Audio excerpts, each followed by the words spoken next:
Welcome to a different type of video than I normally do. If you're watching this on my YouTube channel, if you're listening to this on my Spotify, welcome or welcome back to right where you need to be. This particular topic has come up for me so much in the new year, and it's something that I dabble in, but I'm never consistent with, and I kind of want to be more consistent with it.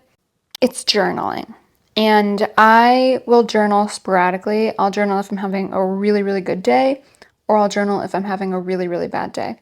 And it's something that I want to be more consistent with in the new year. I think for a couple reasons, getting what's in your mind out onto paper is really amazing. I think one, for memory reasons, to have something to look back on. I forget everything, so if I have like a little reminder, I can remember. Two, our minds are crazy places and they're just overflowing with thoughts. So to get some of those thoughts out onto paper is so helpful, whether they're positive or negative. Three, I think it's an amazing tool if you don't have a huge support network. If you only have one person that you dump all of your stuff onto, I think that journaling can give them a nice little respite for like a day or two, and you can put it in your journal instead of going out and telling them. Also, with that point, I think that it's super important to talk to people about what you're going through, positive or negative, again, mostly negative. But I also think it's really hard to talk to people about things that you're going through. Not in like it's hard to express it, in that it's hard to express it and not receive some type of advice back and just receive the understanding that you need. And yes, there will be times where you want advice. I'm a Libra, I totally get that. But there are also times when you just want to be heard. If you go into a situation and the person immediately has a response for you, it doesn't invalidate your feelings, but it almost makes you dependent on another person in order to be like, oh, okay, I got this. I can do this. It's fine. And you don't want to be dependent on another person for that. That's how you build codependency. I am codependent. I've been working on it like crazy. I've talked about this before. I used to be super worried that my boyfriend was going to cheat on me, and there was no logic behind it. There was nothing. It was just my invasive thoughts being like, oh my God, are you watching? Are you paying attention? When this first started happening, I would go up to him and I would be like, hey, this is how I'm feeling. And I would want that validation. But after a while of learning, like, that's not great. That's not good. You don't want to have to rely on somebody else in order to get the feeling that you need. You need to be able to give that to yourself, which is what journaling does. Full circle, but I'm not finished with my story. I thankfully found a way to deal with those thoughts. Now her name, my intrusive thought lady, her name is Angelica. She's so rude. She's crazy. She's insane. She just goes in there and I just tell her, shut the up, and they go away.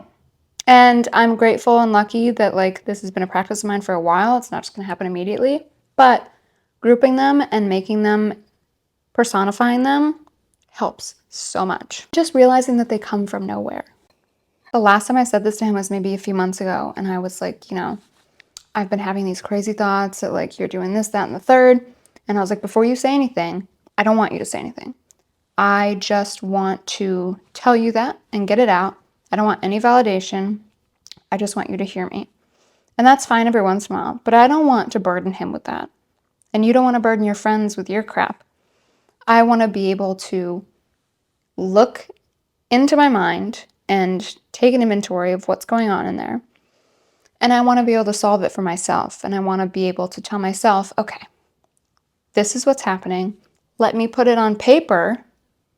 Let me talk it out with myself, because at the end of the day, I'm the only person that I have. I'm the only person that I can rely on. I'm the only person that I can trust, who has my best interest at heart, truly has my best interest at heart. Let me put this all onto paper and let me find a solution. And half the time you put it onto paper, you got everything explained out there. Right? You've got it all.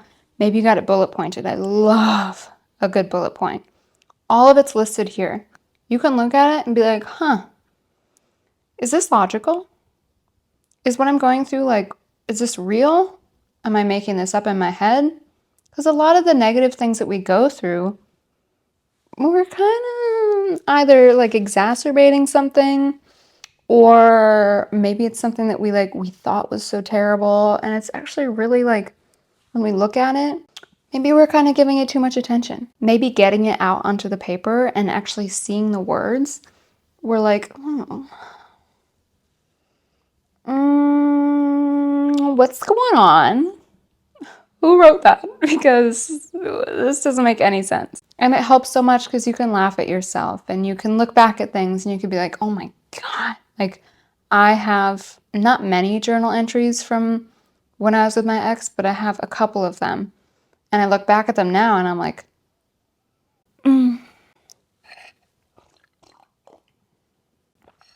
okay, who was she? Who was that?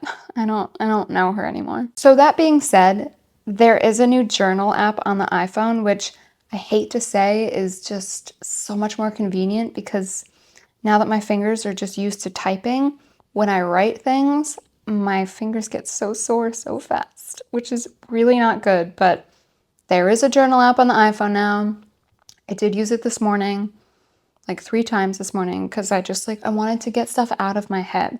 So if that motivates you, that's cool, great. I will probably use it more than I use a regular journal. I'm on my phone a lot already, but it is cool that now they have that feature. And I'm going to make one more point because I feel like there is this heavy, heavy pressure to have this intense morning routine. You wake up and you have to be grateful and you cannot look at your phone for the first hour and you have to read 10 pages of a book and you have to meditate and you have to move your body and you have to have hot water and you can't have caffeine for like 3 hours or something.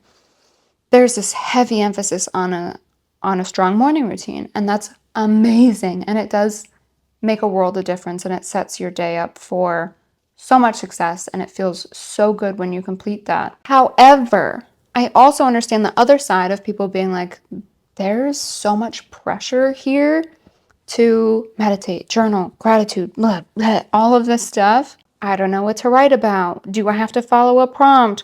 What should I put on this paper? Like, it almost feels like there needs to be a certain order to it. And I think that the beautiful thing about journaling is that you just word vomit. You just, whatever is in your head at that very moment, it just goes onto the paper. That's it. At least that's how I do it. And for a while, I was trying to be like, today I am grateful for this, and this is why, and this is what's going on today, and this is why I'm happy about it, and blah, blah, blah. And that works for some people. I'm not making fun, I'm not judging, nothing.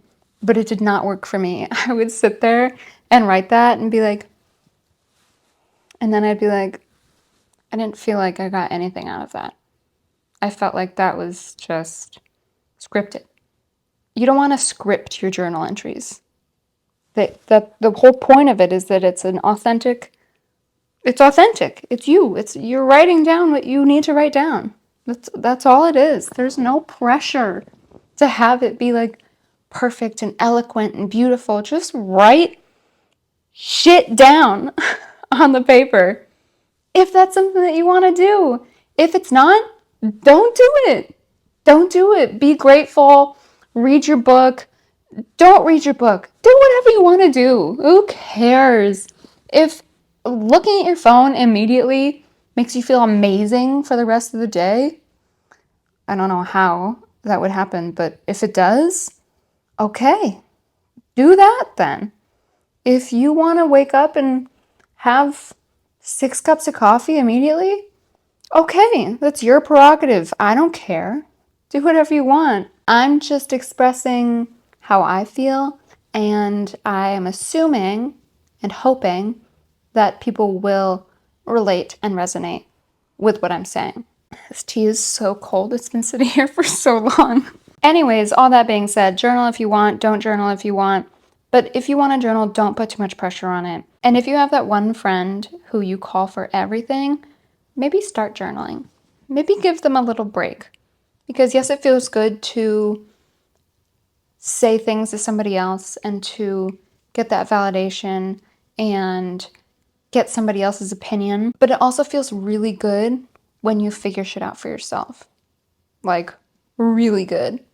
And it makes you start trusting yourself more, loving yourself more, and feeling more comfortable with yourself. This was fun. I want to do this more often, maybe with some hot tea next time. I love you guys so much. Thank you for watching or listening. If you are listening and not watching, go watch.